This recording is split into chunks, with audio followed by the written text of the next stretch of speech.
Hola a todos, bienvenidos de nuevo a este canal. Debería cambiar de forma de introducir. Bueno, hola a todos, bienvenidos. No sé cómo iniciar. Quiero hablar un poquito de algo que me parece importante e interesante. Aquí en plan tranqui. Últimamente no tengo como que una línea de temas a seguir. Estoy como procrastinando con los temas que he dicho desde el año pasado, que quiero hacer algo del mundo interno, pero como que no sé, como que nunca me siento totalmente listo. En cambio con estos temas, no sé, me siento como que mejor, así que adelante.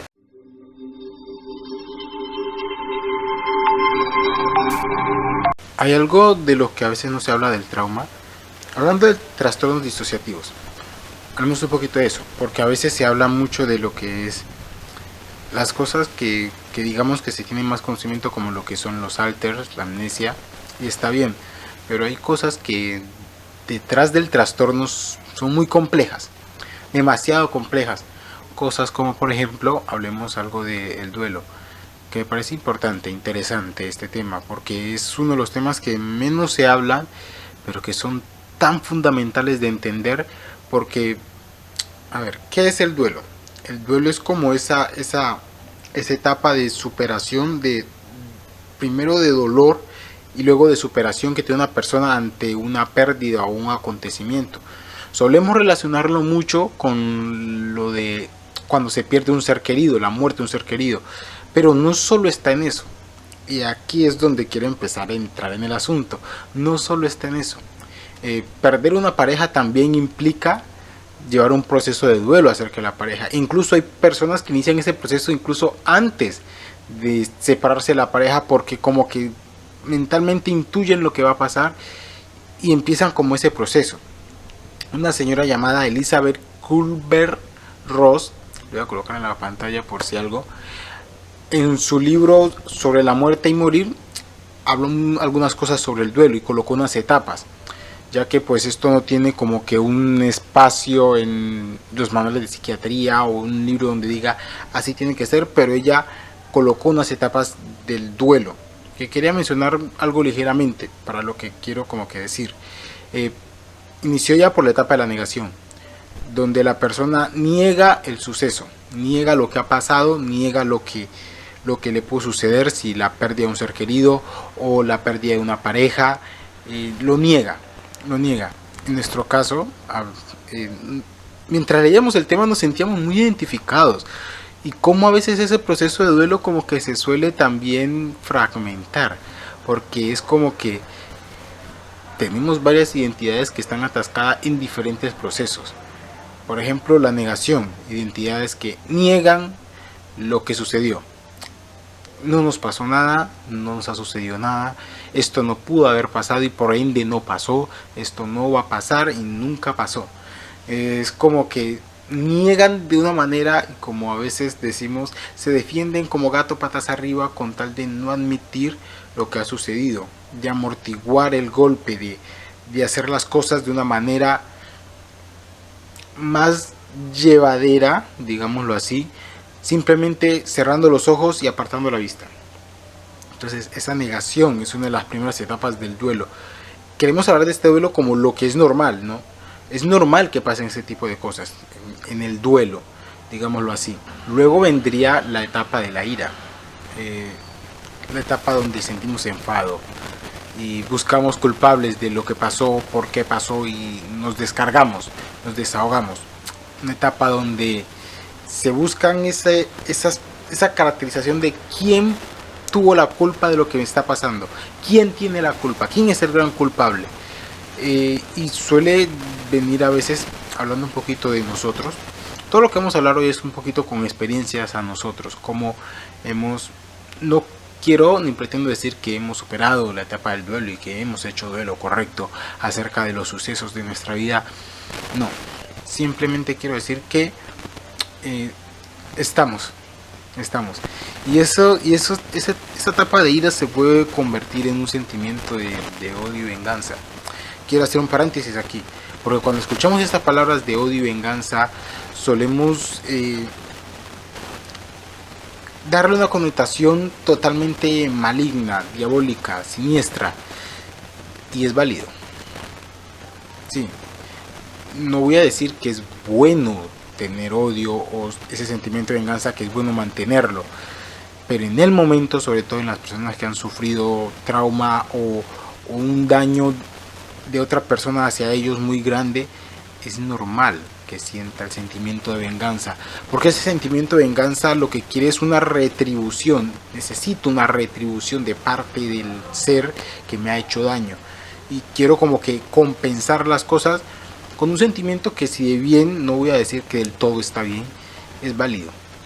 Los persecutores saben de lo que hablo, porque a veces se los juzga como las identidades malas, pero simplemente esa necesidad de compensación a veces los empuja a salir adelante, a no sucumbir ante el dolor y ante la rabia, sino que quiero hacer algo para compensar lo que ha pasado conmigo. Y es normal, es normal. Y es normal la etapa de la ira, sentir ganas de buscar un culpable.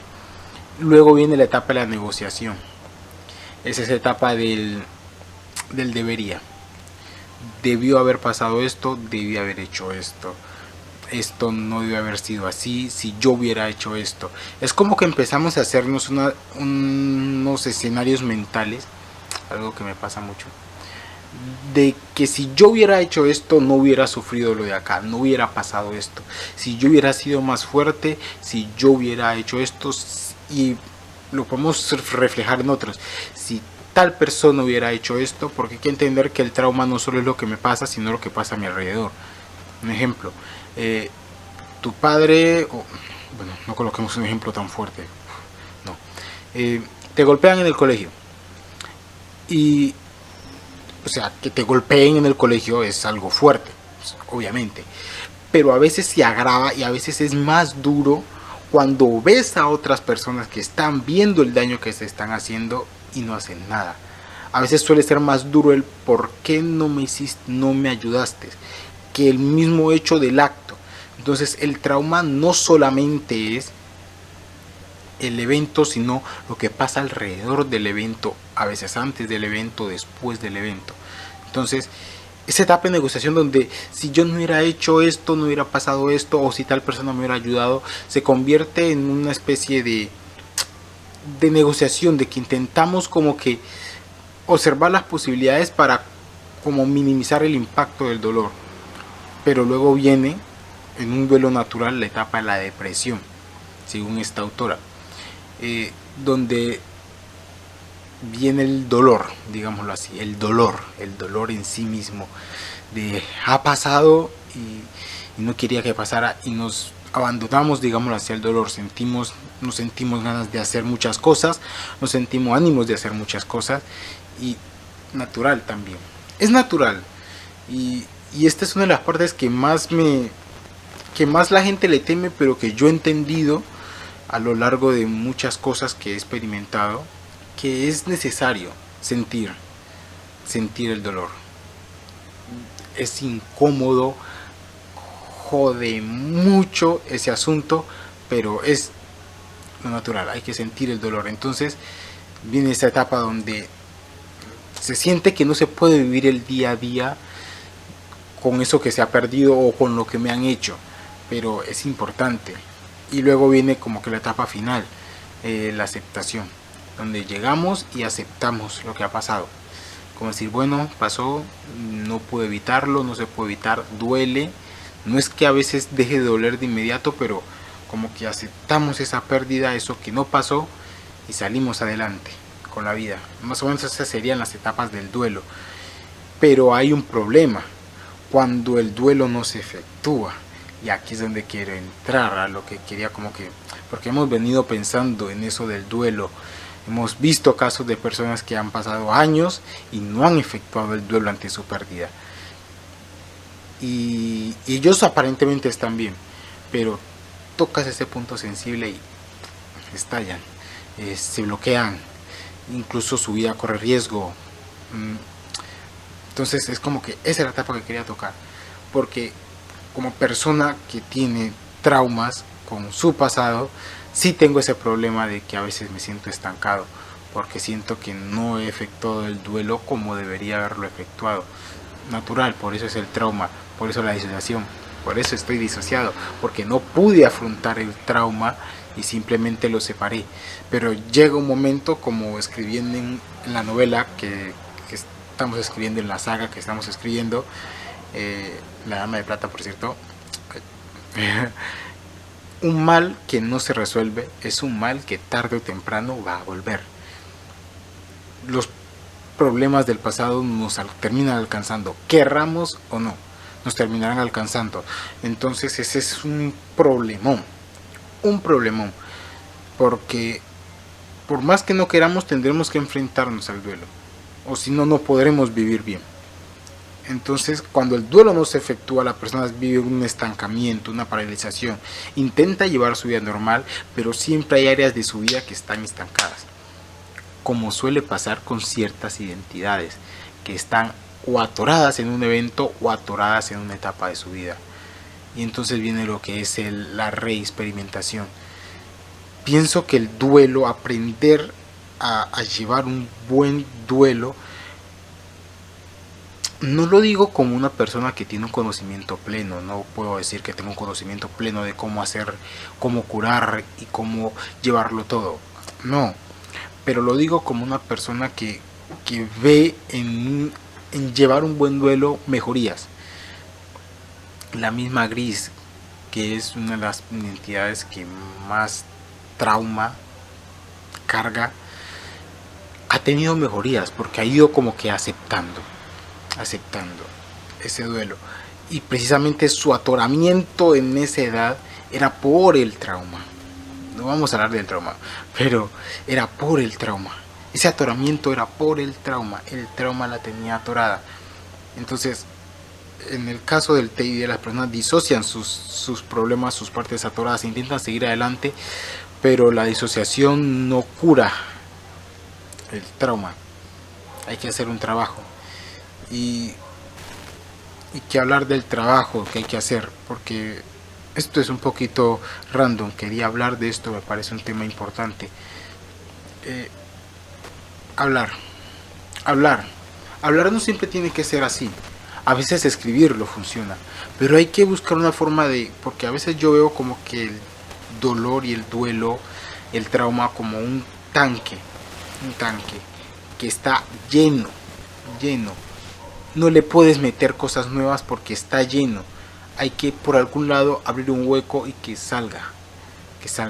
No que estalle, porque ese no es el objetivo, porque hay personas que intentan forzar a la otra persona de dilo. No, o sea, hay que hacerlo controlado, que la persona vaya asimilando su dolor y que el dolor no se vuelva un sentimiento incontrolable, que poco a poco se lo vaya asimilando, que esté lista para enfrentarse a su dolor, porque hay que estar listos para enfrentarnos al dolor, para decir, ok, me duele, aprender a identificar. Alguien miraba un taller acerca de trauma y disociación, creo que era de Anabel González, un personaje bastante conocido en la comunidad, y ella decía que las personas que podían contar su trauma, que podían llorar con su trauma, que podían sentir el dolor de su trauma, eran las que iban mejor. A las personas que no podían sentir su trauma, aún contándolo, decía que no podían conectar con su trauma, esas personas tenían serios problemas porque no están siendo conscientes del dolor, sino que lo han disociado. Entonces no están conectando con su dolor. Quiere decir que van un paso más atrás de aquellos que son capaces de llorar con su dolor, de sentir su dolor y de hablar su dolor. Y eso pienso que hablar no solamente de decir pasó esto, sino hablar y ser consciente de lo que se está diciendo. Ser realistas, me está doliendo, no puedo evitarlo, me está doliendo. No desearía que fuera así, desearía que eso nunca se hubiera perdido, pero está doliendo. Iniciar por reconocer pienso que es fundamental. A mí me ha ayudado en muchos aspectos, en otros todavía tengo problemas. No es todo color de rosas y es fácil decir, oh, acepto. He aceptado algunas cosas, algunos problemas del pasado, pero otros no, porque hay de problemas a problemas, de traumas a traumas. Hay cosas que están muy enrevesadas, como un nudo gordiano, que no le encuentras la forma de desatarlo.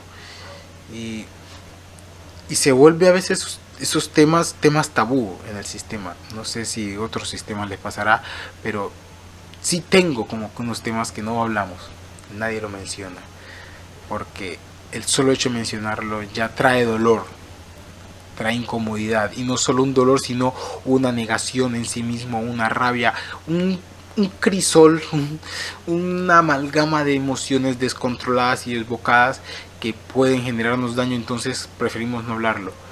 Pero como yo mismo decía, hay que enfrentarse al dolor, hay que enfrentarse a esa soledad que tanto da miedo.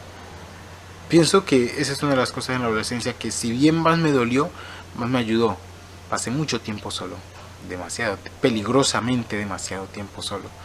Si tú, mi consejo, sabes de alguien que sufre de cuadros depresivos o que lo ves muy desanimado, no lo dejes mucho tiempo solo. Es peligrosísimo, muy peligroso dejar a una persona sola con sus propios pensamientos atormentándole. Es tortuoso. Ahora imagínate una persona con disociación, con identidades que no saben qué son, que recién se están cuadrando. Fue complejo. Y desde esa época hay temas que no tocamos libremente porque duelen. Cada vez que lo tocamos duelen mucho. Pero hay que hacerlo. Hay que dejar de huir. La disociación tiene algo que es la negación. La disociación es un intento de negación. De no me pasó esto, le pasó a otra persona. Hay que llegar a un momento donde decir, no, no le pasó a otra persona, sí me pasó a mí. Y yo estuve allí, yo lo sufrí. Y no es fácil, no es algo que voy a decir, ya, vamos, hágale. Llevará su tiempo, pero poco a poco. Lleva un diario, escribe, háblalo con un amigo. Es bueno tener a alguien cercano. Si tienes terapeuta, háblalo. Cuando te sientas listo, no hay que apresurarse. Por intentar resolver la vida no hay que terminar arruinándola.